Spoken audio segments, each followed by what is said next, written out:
Bonjour. Alors j'ai demandé un format A3 pour les textes et je suis un peu envahi du coup. Mais oui, Euh, euh, avant de parler des mauvais garçons, je voulais parler de ce qui m'a donné envie de participer à ces journées et du rapport que j'entretiens avec Pasolini depuis mon adolescence. Il se trouve que je l'ai découvert, Pasolini, grâce à la télévision. Ça peut paraître bizarre de dire ça, mais à une époque où on voyait des films à la télévision, et dans un ciné-club, je ne sais plus lequel, si c'était celui du vendredi soir ou du dimanche soir, il y avait un cycle Pasolini, et j'ai découvert Pasolini par le premier film que j'en ai vu, donc c'était Mamma Roma, qui m'a totalement bouleversé. Voilà. Et puis après, il y a eu l'Évangile selon saint Matthieu, reste aujourd'hui à mes yeux le plus beau film que j'ai vu sur Terre.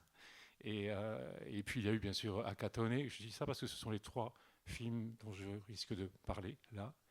Et, et j'ai ressenti avec Pasolini, dans Mamma Roma, une sorte de proximité absolument immédiate qui n'a rien à voir avec une quelconque intellectualisation. C'était juste des images qui me touchaient, c'était des visages qui me touchaient, des corps qui me touchaient parce que il me rappelait les corps et les visages des garçons que j'avais connus, avec qui j'avais grandi dans ma cité, en banlieue parisienne, avec qui j'étais allé au collège.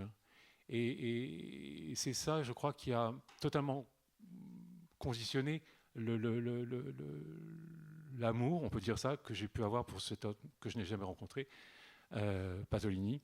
Et là où l'histoire se redouble, si on peut dire affectivement, c'est que cette fraternité esthétique et humaine que j'ai avec Pier Paolo Pasolini a trouvé un prolongement dans la vie réelle, puisqu'elle a été l'un des ciments de mon amitié à venir avec René de Secati.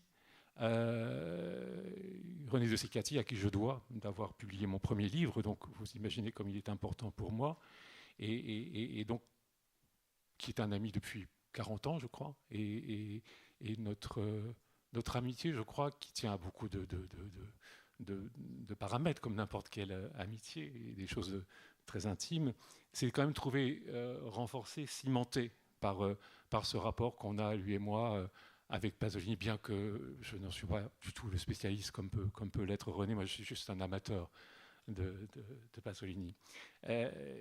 Alors, dit autrement, il y a des artistes qu'on peut admirer sans avoir de goût pour la personne humaine, et puis il y a ceux euh, qu'on aimerait connaître ou avoir connus parce on a l'impression qu'ils ont toujours été à nos côtés dans la vie. Alors c'est pas le cas pour tous les auteurs. Par exemple, je pense à quelqu'un que je peux éventuellement rapprocher de Pasolini, qui est Jean Genet. Et Jean Genet que j'admire. Je faisais tout à l'heure en voiture en arrivant ici, je parlais avec Georges Didier Huberman du désir ou pas de rencontrer des auteurs que l'on admire. Et on était assez d'accord, je crois, lui et moi, pour dire qu'on n'avait pas forcément envie de rencontrer des gens qu'on admirait trop. Je sais pas, c'est comme ça. Et il y a peut-être de nombreuses explications. Et moi, je n'ai par exemple avec quelqu'un que je n'aurais pas particulièrement souhaité rencontrer, mais j'ai entrecroisé, peu de temps avant sa mort, quelqu'un que j'aime beaucoup, qui est Rainer Fassbinder. Et c'était une vraie chance, parce que j'étais un tout jeune homme, et j'étais absolument ébloui. Et je crois que j'aurais aimé rencontrer Pasolini de même. Je crois que j'aurais eu peut-être des choses à lui dire ou à lui demander. En tout cas, je vais essayer là par petites touches peut-être impressionnistes, d'expliquer en quoi ça me touche et pourquoi je parle. J'ai choisi ce titre un peu provocateur des mauvais garçons, mais parce que, comme je vous le disais au départ, c'est vraiment ça qui a accroché, c'est cette vision d'une sorte de masculinité juvénile qu'il y a chez lui et qu'on peut éventuellement retrouver dans certains de mes textes. Et je ne comprends pas tout chez Pasolini. Par exemple, il y a des choses qui ne me concernent pas, comme le rapport au catholicisme ou la figure du Christ en rebelle, plus ou moins marxiste. Enfin, ça, c'est des choses qui m'échappent un peu. Mais ce qui m'échappe pas, c'est vraiment si on peut dire, l'érotisation des attributs christiques, la puissance charnelle comme ça et archi-transgressive qui consiste à mettre des croix en or, des médailles de vierge au cou de tous ces héros, des héros de ces films, qu'ils soient voleurs, proxénètes ou prostituées. Enfin, il y a une sorte oui, de grande transgression à mes yeux qui est forcément poétique. Mais moi, je me souviens de ces croix sur les poitrines de mes camarades de collège. Moi, je n'étais pas concerné puisque athée venant d'une famille non religieuse. Et j'ai été saisi la première fois, donc, quand j'ai vu Mama Roma à la télévision, j'ai été saisi par l'image finale, bien sûr, d'Ettore qui meurt sanglé sur un lit, les bras en croix, donc crucifié, on peut dire, sur un lit d'hôpital on ne sait pas très bien si c'est un lit d'hôpital ou si c'est une table de dissection. Déjà, il y a une sorte d'échappée comme ça. Il y a un moment où Pasolini et Saskia-Brou dans ses films quittent le cadre du néoréalisme, du naturalisme pour accéder à autre chose qui est une transcendance, vraiment une transcendance.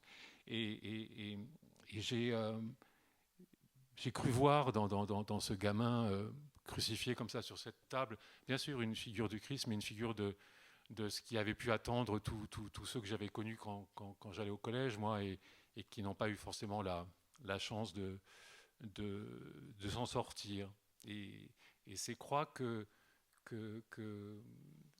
Pasolini accroche au cou de ces héros un peu maudits.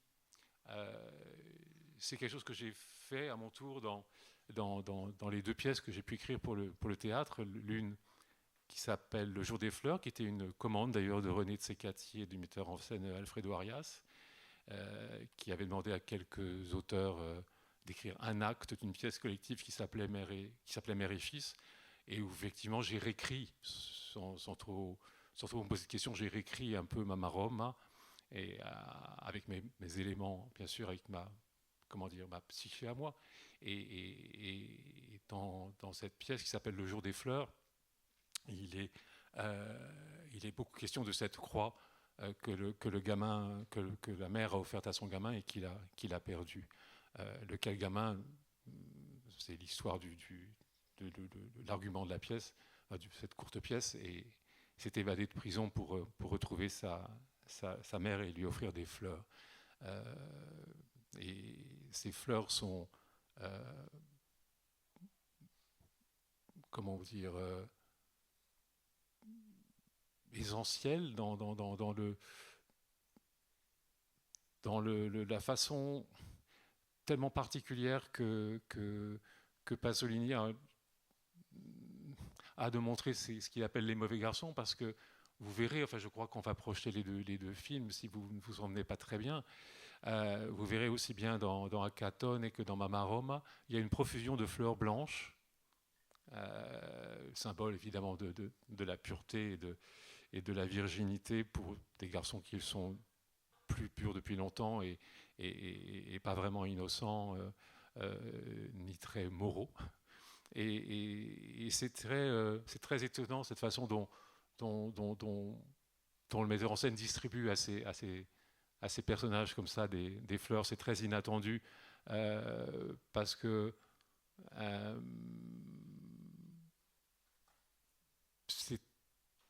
ces mauvais garçons chez Pasolini, c'est pas les mauvais garçons de Genet, par exemple. Ils ont une part d'enfance et même une part de féminité qui est qui fait tout l'intérêt du voyou, parce que la figure du voyou monolithique qui n'est que mauvais ou méchant, ça n'a pas beaucoup d'intérêt. Ce qui est beau, c'est l'ambiguïté. Dans toute forme de création, ce qui est beau, c'est l'ambiguïté. Et de toute façon, bon, mauvais garçon, Pasolini nous dit que c'est l'avers et le revers d'une même médaille. Par exemple, ce qui est frappant dans Akatone, et c'est que le héros Akatone porte 2 tenues dans tout le film, une tenue blanche, une tenue noire. Il y a le fameux polo blanc, et puis sans transition, il passe tout à coup à une tenue noire, et c'est une façon de nous dire ce qu'il en est, bien sûr, du bien et du mal, et comment ils se réunissent chez un même personnage. Ce qui est frappant aussi, et peut-être très particulier par rapport à d'autres représentations homosexuelles du désir chez Pasolini, c'est que c'est pas des. Si on prend Carmine, le proxénète, ou bien Ettore, ou l'autre proxénète qui est Acatone, ce sont pas des Apollons, c'est pas des hommes ni très solides ni très beaux, et c'est encore moins des héros de cinéma, si on peut dire classiques, quoi. Ils ont un côté cabossé. Franco Citti qui joue Acatone et Carmine, il aurait pu être James Dean un peu, mais Pasolini insiste dans les cadrages pour montrer que ses dents sont un peu de travers. Enfin, il y a toujours ça. Hein, les dents, c'est très très important chez Pasolini dans tous ses films. Chacun a un discours à tenir, et sur les dents. Et je me rappelle les mots c'est un voleur, je crois, qui dit que l'avenir appartient à ceux qui ont des dents, ce qui, pour petite digression, petite parenthèse, fait écho à des propos qu'on a pu entendre en France il n'y a pas si longtemps de la part d'un président et des sans-dents. Mais ça en dit long quand même, parce que c'est cette idée répétée, hein, dans les films de Pasolini, qu'il faut avoir de belles dents pour réussir dans la vie. C'est très puissant, je crois, et donc toujours actuel. Et de même que pour en venir à cette pseudo-virilité, les bagarres dans Pasolini, c'est un peu, les garçons se battent, mais pas vraiment, un peu comme comme des chiots, vous savez, se battent, ils chahutent plutôt qu'autre chose, en fin de compte. Et notamment, il y a dans Acatone la bagarre, hein, une scène de bagarre assez célèbre, qui finit en sorte de corps à corps chorégraphié. C'est bon, la musique de Bach soutient tout ça, évidemment, et soutient l'idée de chorégraphie ou de ballet, mais on reste quand même dans quelque chose où les gens ne se font pas, où les hommes ne se font pas mal entre eux. Et je crois que ça tient à cette idée fondamentale qui est vraiment pasolinienne pour le coup, qui est que on sait déjà ce qui va nous arriver. Et que peut-être même que d'un certain point de vue, certains films de Pasolini sont prémonitoires de sa propre fin. Je ne sais rien, ça je ne pourrais pas le dire, mais en tout cas, ces personnages, aussi peu éduqués soient-ils, aussi peu instruits soient-ils, ont cette intelligence-là, cet instinct de savoir comment ça va finir pour eux, et bien sûr, ça finit en général pas bien. Et c'est ça qui est très étonnant, c'est que c'est quand même des tragédies qui sont filmées. C'est-à-dire que dès le début d'Acatone, on voit ce jeune homme d'une vingtaine d'années qui est en train de préparer ses obsèques, enfin de les prévoir, de les fantasmer, mais de les prévoir. Il va sur un pont du Tibre, il va faire le saut de l'ange. Alors le saut de l'ange, bien sûr qu'on voit très bien la métaphore religieuse, mais il va aussi se mettre en danger de mort. Tout ça, on ne comprend pas très bien pourquoi, pour le défi, mais c'est même pas évident. Et ce qui est frappant, c'est qu'il y a toujours, et c'est peut-être ça qui me touche le plus avec l'ambiguïté, il y a la fêlure chez tous ces héros masculins. La fêlure je repense à Acatone, et qui est très étonnamment ce voyou, ce marlou comme ça, qui se met à pleurer très facilement, qui s'effondre très facilement. Il y a un moment même où il s'évanouit contre l'épaule d'un ami. Comme ça, on est une sorte d'étrange bonhomme qui est à la fois très arrogant et très naïf, très rouler les épaules, mais qui en même temps, on le sent, pourrait s'écrouler pour pas grand-chose. Et c'est souligné, là encore, par la, la- la façon dont Pasolini féminise tout à coup les personnages. Et je dis vraiment tout à coup parce que c'est assez surprenant à chaque fois où ça se produit. Il y a deux scènes mémorables où l'une c'est dans Acatone où Acatone s'empare du chapeau de la mère d'un ami. C'est un chapeau, c'est un bibi avec des fleurs, une voilette, et il met le chapeau. Et ce qui est très étonnant, c'est que tout à coup, la féminité de visage de ce voyou vous saute aux yeux. Enfin, c'est vraiment inouï. On dirait tout à coup une femme. Et la même scène se reproduit enfin, pas la même scène exactement, mais le même genre de scène se reproduit dans Mama Roma, où là c'est un jeune voleur qui pique comme ça le chapeau de paille d'une jeune fille et qui se le pose sur la tête en riant, mais il rit et en même temps il est totalement lui aussi dans la peau d'une femme. Enfin, c'est très étonnant comme ça peut euh, comme ça peut basculer, se retourner aussi facilement. Et je parlais tout à l'heure de, de, de la banlieue, de la façon dont j'ai pu grandir moi dans une banlieue dans les années 60, une banlieue de Paris, et en quoi ça avait retenu peut-être mon attention, particulièrement dans Mama Roma, c'est que ces paysages, j'avais l'impression de les connaître, qu'ils étaient les miens, parce qu'en fin de compte, entre la banlieue romaine post-mussolinienne des années 60 et la banlieue post je ne sais quoi en France des années 60, ben, il n'y a pas beaucoup de différence. Hein. C'est même fascinant de ressemblance. C'est les mêmes bars surgis un peu de nulle part, les mêmes tours qui ne veulent pas dire grand-chose. Et surtout, plus que les constructions elles-mêmes, c'est le désordre autour, c'est le chantier. Cette espèce de chantier perpétuel qui n'a pas de fin, ni commencement ni fin d'ailleurs. Et sur ces chantiers, et entre ces tours, entre ces bars, qu'est-ce qui reste? Des terrains vagues. Des terrains vagues où les gamins divaguent, comme on dit justement, et se rassemblent pour le pire et le meilleur, où ça forme des bandes. Et je trouve que c'est vraiment filmé d'une façon assez unique. Alors je sais bien qu'il n'est pas le premier, Pasolini, quand il tourne Mama Roma, à filmer la banlieue, que c'est même une sorte comment dire, de motif du néo-réalisme, mais il est le seul à amener aussi loin le propos et surtout à faire en sorte que tout à coup, il n'y a plus vraiment de différence entre le terrain vague de la banlieue romaine, avec ces sortes de dunes couvertes de friches et de détritus, au milieu desquels les gamins évoluent, et puis le désert qu'on retrouvera dans l'évangile selon Matthieu. C'est-à-dire qu'il y a un moment où, où il décrit euh, un espace qui est le sien. On voit dans Mama Roma qu'il construit son espace, il construit son décor, son univers. Et ça, je trouve ça super puissant. Enfin, moi, je trouve ça toujours très émouvant de voir quelque chose qui naît comme ça. Parce que là, vraiment, je parle des tout premiers films de Pasolini. Et c'est beau d'assister à,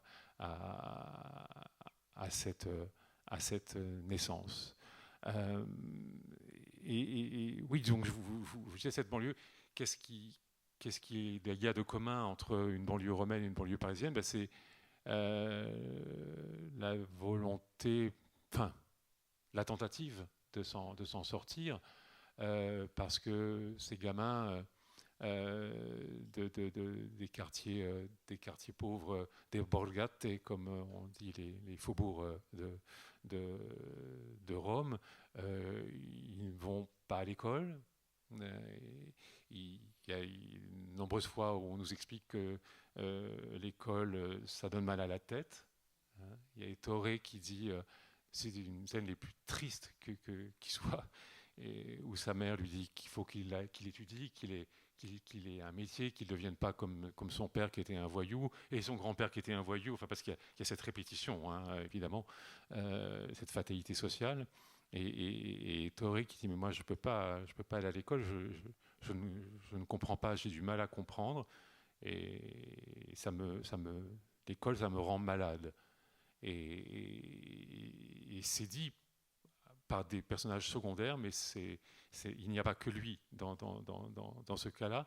Et c'est, comment dire, souligné par un trait d'une façon inattendue. Euh, à la fin de Mama Roma, donc quand Ettore se retrouve en prison, malade et en prison, il est à l'infirmerie. Et à l'infirmerie de la prison, ils sont tous, tous aussi ignares les uns que les autres, bien sûr, et tout à coup surgissent déclamer des vers de Dante. Alors on se dit, qu'est-ce que Dante, qu'est-ce qui se passe là, qu'est-ce qui se passe? Et il y a un des voyous qui déclame la Divine Comédie, et les deux autres à côté de lui qui disent, oui, il apprend une page par jour, il l'apprend par cœur, et un troisième, un autre compère qui dit, ah, il a fallu qu'on t'enferme pour que tu t'instruises. Et c'est-à-dire que ça en dit, comment dire, là encore, c'est un constat terrible, c'est-à-dire que comment dire, il faut ce déni, voilà, ce déni de la liberté. Hein, pour nous, enfin, on est habitué à penser que s'instruire, c'est un acte d'émancipation, un acte de liberté. Et ce renversement, hein, comme je parlais au départ du renversement sans cesse de blanc en noir, d'homme en femme, là tout à coup c'est le renversement de cette autre valeur où tout à coup il faudrait donc se priver de sa liberté pour accéder à un savoir et peut-être à un avenir. Donc l'avenir, c'est précisément ce qu'ils n'ont pas. Et tous ces gamins et futurs voyous donc, de Pasolini. Et ça aussi, ça a fait écho à beaucoup de choses en moi. Tout à l'heure, tu rappelais mon premier roman, Habibi, donc, qui a été lu et édité par René de Secati. Et ce premier roman, je n'en parle tellement plus, je n'y pense tellement plus que c'est en parlant là à déjeuner que j'ai compris qu'en fait, les deux héros du roman étaient un jeune prostitué et un jeune voyou. Donc, là, pour le coup, sans le délibérer, je me retrouvais, on se retrouvait dans notre discussion en pleine préfiguration de pasolinienne, enfin voilà, en pleine atmosphère pasolinienne, bien que, a priori, le roman n'ait pas de relation directe avec Pasolini d'une façon ou d'une autre. Mais il y avait dans mes années de collège un garçon qui a beaucoup compté pour moi, qui s'appelait Gino, italien, fils d'immigrés italiens. Et il était plus âgé que moi, on était dans la même classe, mais il avait 2 ans de plus que moi. Et il m'a initié. L'initiation, c'est très important chez les garçons à cette époque-là, en tout cas, et particulièrement important dans le monde de Pasolini. Il m'a appris des choses que j'ignorais totalement de la sexualité, notamment. Et bon, pour dire les choses simplement, j'en étais absolument amoureux. Et puis, un jour, on était en 3e, on a appris du jour au lendemain que Gino il quittait l'école, il quittait le collège, il arrêtait tout parce qu'il se retrouvait papa, il avait 15 ans, et il allait être papa d'un petit garçon et qu'il avait eu avec une petite voisine qui avait 14 ans. Et je l'ai perdu de vue, bien sûr. Je l'ai revu 2 années plus tard. J'étais à un arrêt de bus.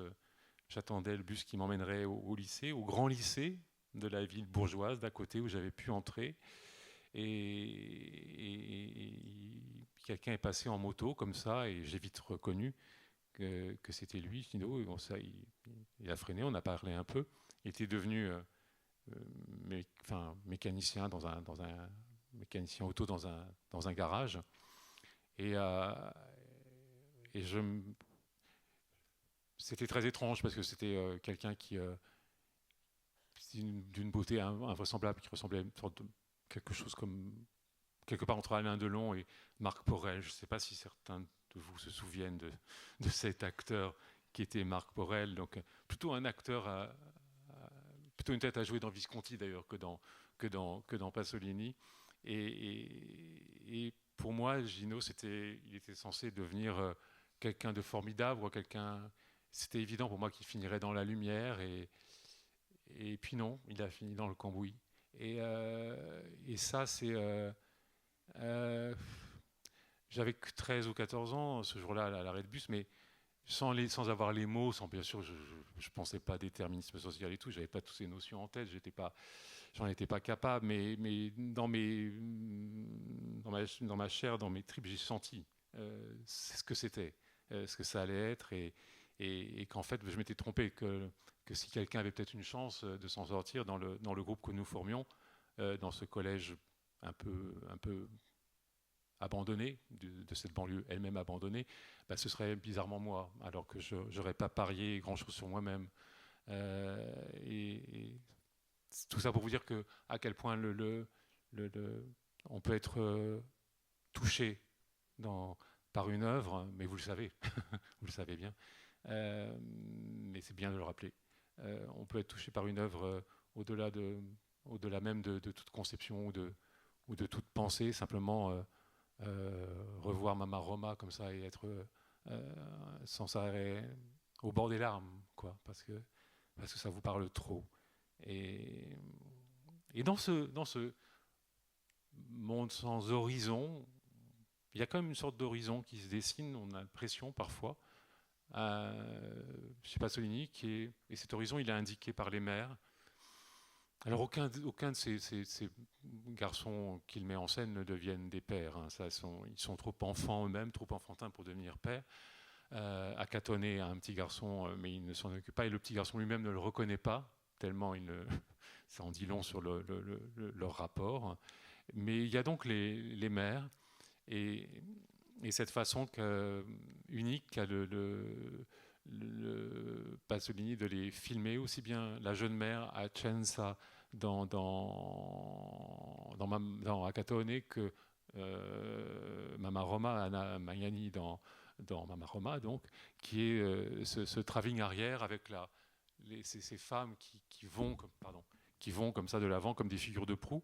Et moi, je les vois, ces femmes, et pour moi, elles montent au combat, quoi. Et Acienza, elle a son bébé dans les bras, comme ça, et Akatone qui court derrière, et qui, elle ne se laisse pas rattraper, et elle protège son bébé, et on sent qu'il s'agit de sauver quelque chose dans cet espace, dans ce monde sans humanité, qu'il s'agit d'essayer de sauver au moins son enfant, quoi. Et ça, je trouve ça très, très très très beau, cette façon dont, même au cœur vraiment du désespoir, Pasolini, par cette espèce de filmage très particulier, donc du travelling arrière et de cette avancée du personnage féminin, de l'héroïne, nous indique comme une sorte d'avenir, une sorte de voie possible, même si, une fois de plus, elle n'y arrive pas, Mama Roma. Elle veut sortir son gamin de l'ornière, elle veut qu'il étudie, mais ça ne se passera pas comme ça, parce que il sera initié au mal, si on peut dire. Et si je dis ça, c'est parce qu'à la fin, quand même, de Mama Roma, Ettore, il est pris d'une fièvre, d'un mal quand même un tout petit peu mystérieux. On ne sait pas très bien ce qu'il a. Et ce mal, comme il est concomitant de son initiation par les voyous, on se dit que c'est ça, c'est le mal qui s'installe en lui, cette fièvre.